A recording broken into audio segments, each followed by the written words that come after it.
Good morning, and welcome back to Daily Dhamma, a letter to our children. Today is June 5th, and our reading is Emotional Vampires. Emotional vampires are people who feed on the fears, anger, resentment, self-pity, and envy of others.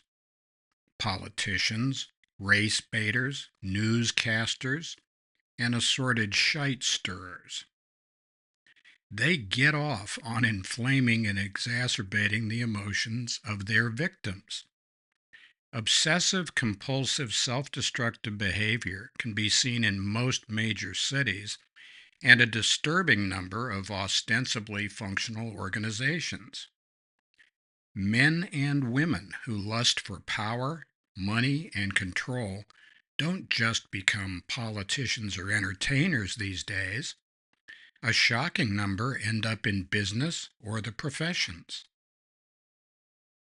If they're not careful, they might be back as hungry ghosts, Preta. They play a mean game of let's you and him fight, and their fallback positions include I was only trying to help, now I got you, you son of a bitch, and I just thought you should know. We've seen kinder eyes on a cobra.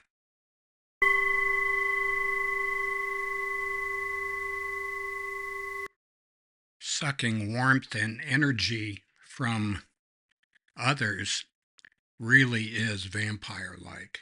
And it's amazing how many of our so called leaders and opinion makers do exactly that.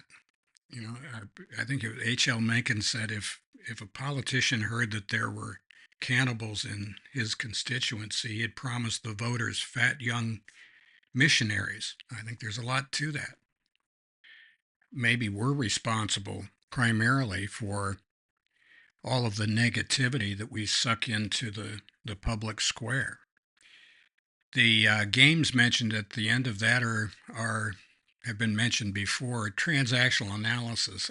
Eric Byrne did a great job on describing the kinds of games that people play, and there's an ostensibly legitimate purpose to the interactions with people, but underneath that there are ulterior motives, and that makes these transactions very twisted indeed. So beware of anyone trying to get you to take on somebody else.